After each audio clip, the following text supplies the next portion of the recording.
Harbingers are monsters that you kill by defeating its summoned monsters. They're unique in the sense that item quantity, rarity, or pack size doesn't matter for their shard drops. So whether you run your maps white or 8 mod maps, it doesn't affect the Harbinger loot. It would affect the summoned monsters loot, but the shards themselves, no. Instead, how you can scale your loot is by adding more Harbingers in your map, upgrading the Harbingers to be King Harbingers either by using idols or the Harbinger Scarab Regency. Or you do them faster, whether it's by adding Harbinger cooldown rate so they summon monsters faster, or you run a map layout where a lot of them spawn together and you can do multiple Harbingers at once.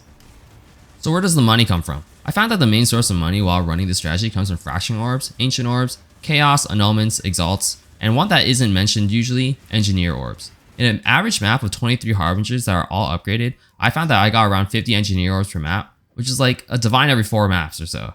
And a lot of filters would hide Engineer Shards, but if you're doing this method, then I think it's worth the time picking it up. Maybe not worth your finger dying though.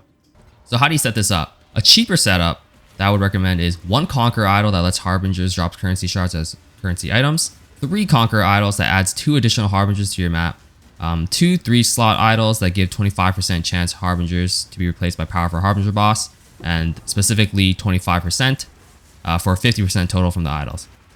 2 other 3-slot idols that give additional Harbingers, and the last 4 slots, I think you can do whatever you want with them.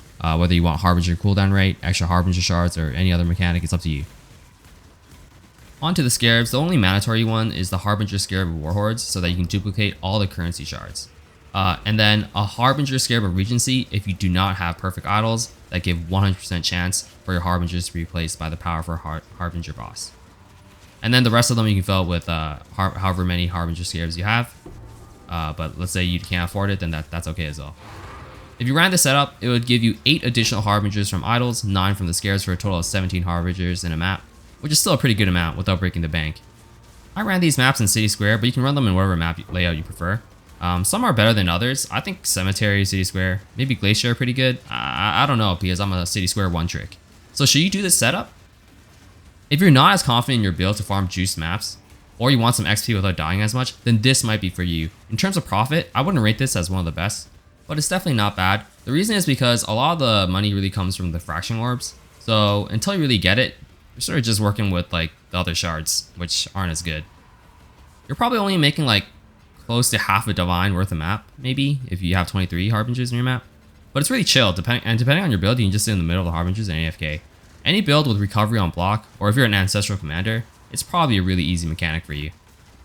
The only reason I wouldn't recommend it is because you need to loot a lot of trash on the ground.